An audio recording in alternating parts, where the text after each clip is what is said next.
अस्सलाम वालेकुम, आप देख रहे हैं टेक्निकल पीर साहब। मेरा नाम है बाबर अली हाशमी। आज फिर से हम मार्केट का एनालिसिस करेंगे, बिटकॉइन का, इथेरियम का, बीएनबी का और भी कुछ कॉइन्स जो मेरे फेवरेट हैं उनका छोटा मोटा एनालिसिस करेंगे। कुछ ऐसा सीन बन रहा है कि मार्केट थोड़ा सा रिवर्स ले रही है और दोबारा से रिकवर होती हुई हमें नज़र आ रही है। यहाँ पे छोटी मोटी जो करेक्शन है वो मार्केट की हमेशा से चलेगी। मार्केट कभी भी ऐसे ऊपर नहीं जाती, मार्केट हमेशा जाएगी, फिर थोड़ा सा नीचे आएगी, फिर ऊपर जाएगी, फिर नीचे आएगी।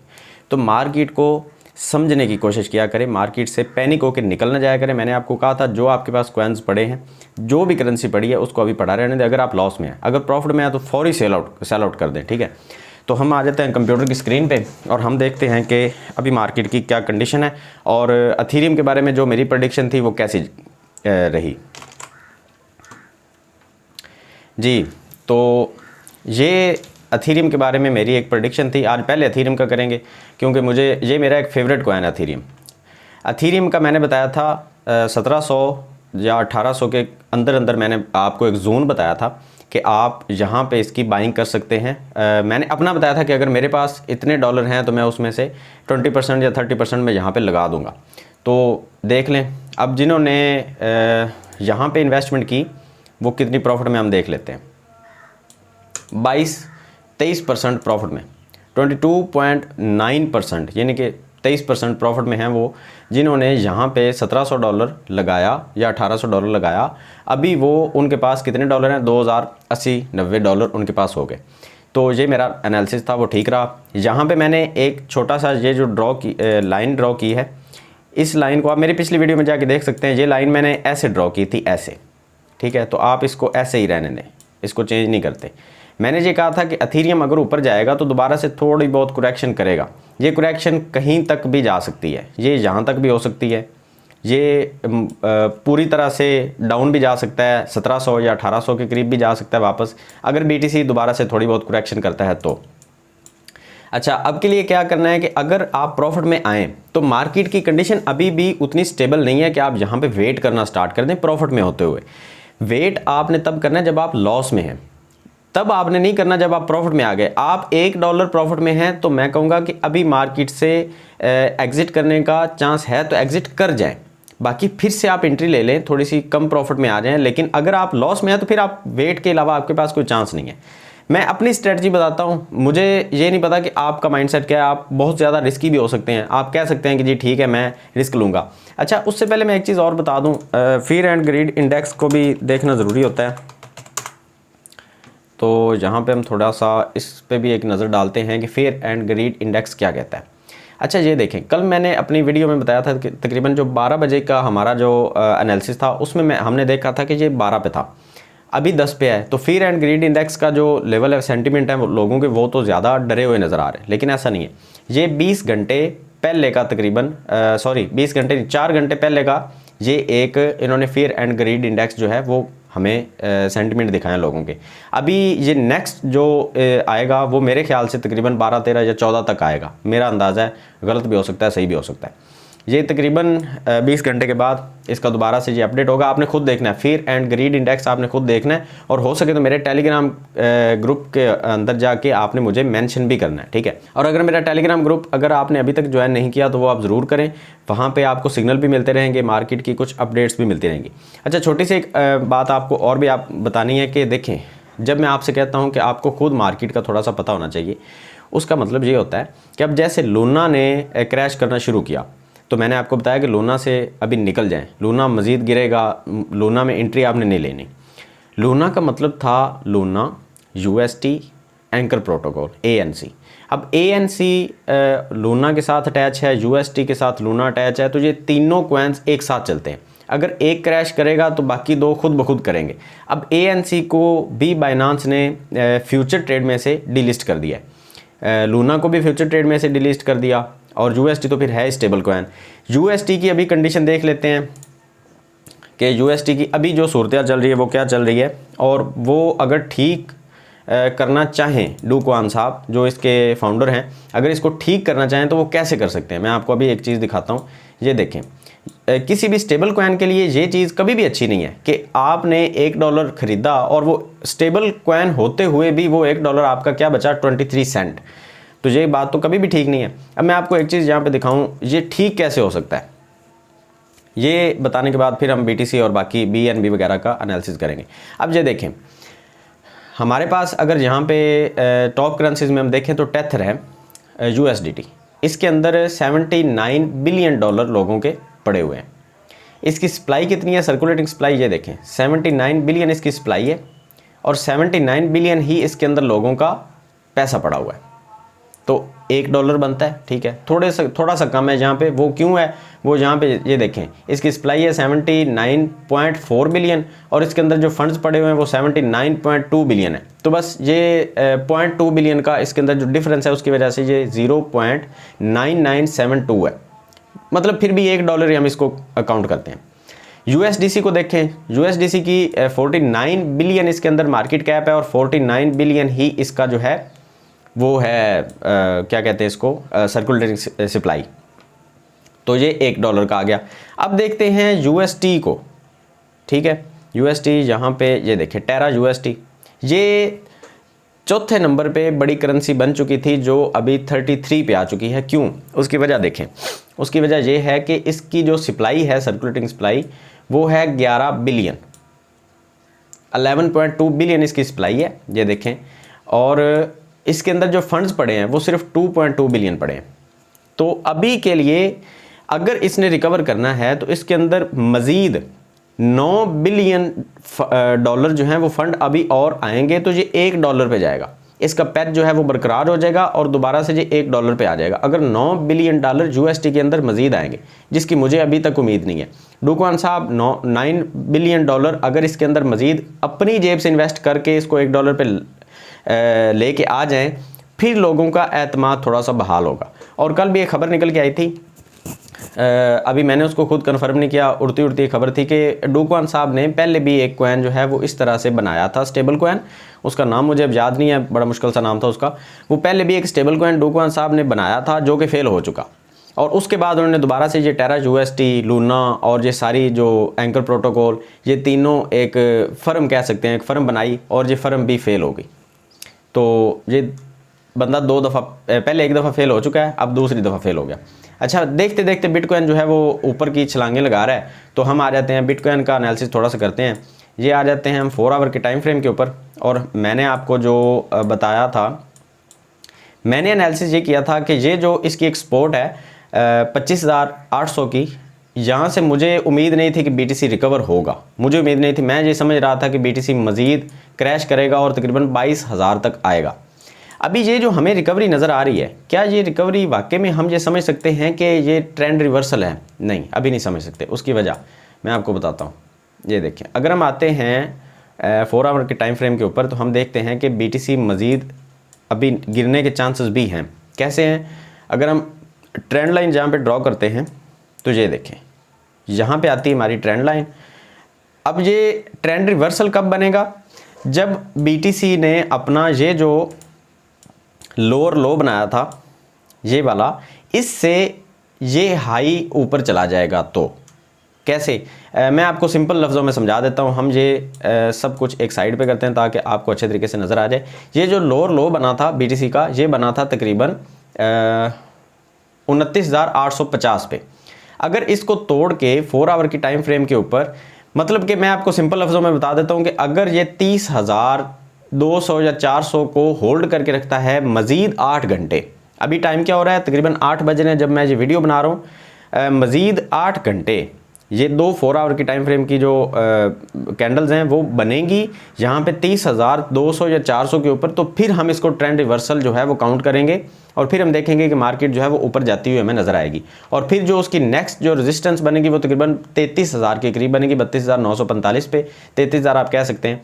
तो यहाँ पे इसकी एक रेजिस्टेंस बनेगी छोटी सी, अगर इसको तोड़ दिया तो फिर ये आगे 34,000 का सफ़र जो है ये जारी रखेगा। लेकिन अगर ये 30,400 को कंटिन्यू नहीं रख पाया, बरकरार नहीं रख पाया, तो फिर BTC मज़ीद नीचे गिरेगा और दोबारा से आएगा 22,000 के ऊपर। इसको आपने जहन में रखना है। हम यहाँ पे एक छोटा सा एरो जो है वो ड्रॉ कर देते हैं ताकि पता चल सके।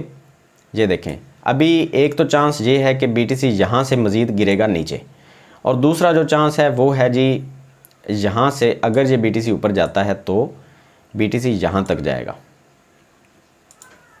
ठीक है। तो ये वाइट लाइन जो है ये ऊपर जाने वाली है, ब्लू लाइन जो है ये नीचे जाने वाली है। अगर BTC यहाँ पे बरकरार रहा तो ऊपर जाएगा, अगर ये थोड़ा सा भी नीचे इसकी कैंडल बंद होगी 4 आवर की, फिर ये मज़ीद 22,000 तक आएगा और आपको मार्केट मज़ीद क्रैश करती हुई नज़र आएगी, क्योंकि अभी तक के लिए मार्केट के जो सेंटिमेंट हैं वो बहुत अच्छे नहीं हैं। अभी BTC की अगर हम डोमिनेंस की बात करते हैं तो BTC के ऊपर जाने की वजह ये है कि BTC की डोमिनेंस जो है वो बहुत ज़्यादा ऊपर जा चुकी है। और जैसे देखें, अगर हम 4 आवर की टाइम फ्रेम के ऊपर आते हैं तो BTC की जो डोमिनेंस है वो अपनी एक रेजिस्टेंस को भी तोड़ चुकी है, जो रेजिस्टेंस तकरीबन बनती थी 44.2 के ऊपर। डोमिनेंस का मतलब है कि BTC के अंदर मार्केट के अंदर जितना पैसा है उन पैसों में से BTC के अंदर कितना पैसा पड़ा है, तो ये तकरीबन 44.2% BTC के अंदर अगर पैसा पड़ा है तो ये एक नॉर्मल थी बात, एक रेजिस्टेंस थी। लेकिन हुआ क्या कि ये रेजिस्टेंस तोड़ के BTC की डोमिनेंस ऊपर चली गई, और ये एक बहुत बड़ी बात है कि सारा का सारा पैसा लोगों ने निकाल के BTC के अंदर डालना शुरू कर दिया है। और अथीरियम के अंदर जो पैसा था, कल वो अथीरियम की अगर डोमिनेंस की बात करते हैं, अथीरियम की डोमिनेंस हमें 20 से ऊपर देखने को मिली थी, तकरीबन 20.7%, 20.7% पे अथीरियम की डोमिनेंस थी। मतलब 20.7% मार्केट का पैसा सिर्फ और सिर्फ अथीरियम के अंदर पड़ा हुआ था, जो कि एकदम से गिरा। वो क्यों गिरा? उसके गिरने की वजह यह थी कि BTC की रिकवरी के चांसेस ज़्यादा होते हैं अथीरियम की निस्बत भी, क्योंकि BTC बहुत ज़्यादा स्ट्रॉन्ग करेंसी है। तो अथीरियम के अंदर से भी लोगों ने पैसा निकाल के BTC के अंदर डालना शुरू कर दिया। लेकिन अब ये दोबारा से रिकवरी होती हुई हमें नज़र आ रही है। और पहले से अगर हम देखें तो अथीरियम जो है वो हमें तकरीबन इसकी डोमिनेंस के अंदर 3.05% की हमें बेहतरी देखने को मिली है। तो अथीरियम भी अभी अपनी जो है वो सपोर्ट के ऊपर खड़ा है। यहाँ से अथीरियम की डोमिनेंस मज़ीद ऊपर जाएगी तो तकरीबन जो 20 तक पहुँचेगी, तो एक नॉर्मल रेंज है अथीरियम की, ठीक है। अब आ जाते हैं जी BNB के ऊपर। मैं आपसे हमेशा कहता हूँ कि जब भी आप इन्वेस्ट करें, किसी बड़ी सी बड़ी करेंसी के अंदर इन्वेस्ट करने की कोशिश क्या करें। BNB है, अथीरियम है, बिटकॉइन है, डॉट है, सोल है, एवेक्स है, ये बड़ी बड़ी करेंसीज हैं, इनके अंदर इन्वेस्टमेंट किया करें। अगर मार्केट क्रैश कर रही है तो सिर्फ बिटकॉइन और अथीरियम, ये मेरी स्ट्रेटजी है, बाकी आपकी इससे अलग भी हो सकती है। तो BNB ने सेम हमें वही चार्ट पैटर्न दिखाया जो हमें BTC का नज़र आया।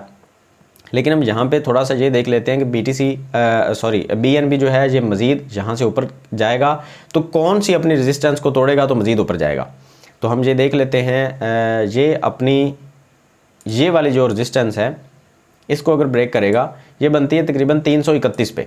331 को अगर BTC तोड़ के 4 आवर की 1 या 2 कैंडल्स इसके ऊपर चली गई, 331 के ऊपर 8 घंटे इसने गुजार लिए, तो फिर ये अगला जो सफ़र है अपना वो करेगा तकरीबन 400 या 412 के करीब। ये BNB के बारे में मेरी एक प्रेडिक्शन है, ये सही भी हो सकती है, गलत भी हो सकती है। आपने इसको फाइनेंशियल एडवाइस नहीं लेना, मैं सिर्फ और सिर्फ अपना एनालिसिस आपके साथ शेयर करता हूँ। मेरी जो सपोर्ट और रेजिस्टेंस ड्रा की हुई हैं मैं वो आपके साथ शेयर करता हूँ। ये गलत भी हो सकती हैं, सही भी हो सकती हैं। अभी इसके बाद अगर हम देखते हैं USDT की जो डोमिनेंस है उसको भी हम देख लेते हैं कि USDT से लोगों ने पैसा निकालना शुरू किया है या नहीं किया। तो ये देखें, USDT की जो डोमिनेंस थी वो तकरीबन पहुँच चुकी थी, ये देखें 7.3% पे पहुंच चुकी थी। और ये इसकी जो नॉर्मल रेंज है USDT की डोमिनेंस की वो बनती है, ये देखें नॉर्मल इसकी जो रेंज बनती है वो 5.2 के ऊपर तकरीबन बनती है, जो इसकी एक रेजिस्टेंस थी।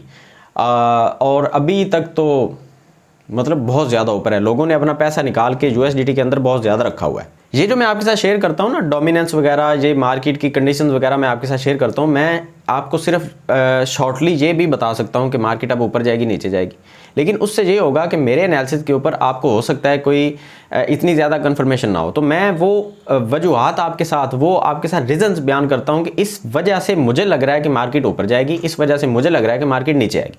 अब ये देखें, लोगों ने अपना पैसा निकाल के USDT के अंदर रखना शुरू कर दिया था, स्टोर करना शुरू कर दिया था कि हमारा जो पैसा है वो सेफ हो जाए ताकि हम दोबारा से ख़रीदारी कर सकें। मार्केट से लोग डर गए थे और अपना पैसा जो है वो USDT के अंदर रख दिया था। अब हुआ क्या कि जैसे ही मार्केट थोड़ा सा ऊपर जाना मार्केट ने शुरू किया तो लोगों ने अपना पैसा USDT से निकाल के BTC के अंदर या मजीद जो आल्ट कॉइन्स हैं उनके अंदर डालना शुरू कर दिया। अब ये देखें, AXS जो है वो हमें 13% अप नज़र आ रहा है, TRX जो है वो 6%, वेव्स जो है वो 8%, जेस में 22%। तो जितने भी छोटे मोटे बड़े कॉइन जितने भी हैं वो सारे के सारे हमें जो है वो सब्ज़ रंग दिखा रहे हैं। लोगों ने अपना पैसा उनके अंदर डालना शुरू कर दिया। अभी ये जो डोमिनेंस है USDT की, इसके ऊपर भी आपकी नज़र होनी चाहिए, आपको पता होना चाहिए। अच्छा, डोमिनेंस को सर्च कैसे करते हैं? आपने ट्रेडिंग व्यू वेबसाइट के ऊपर आना है।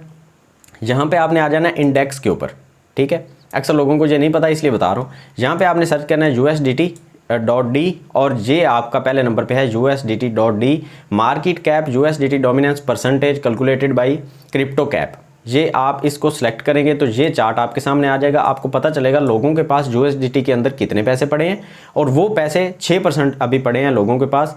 और ये डोमिनेंस जब वापस आना शुरू होगी तकरीबन ये 5% के ऊपर आएगी, या एवरेज जो इसकी बनती है वो तकरीबन 4.5% बनती है, 4.5%।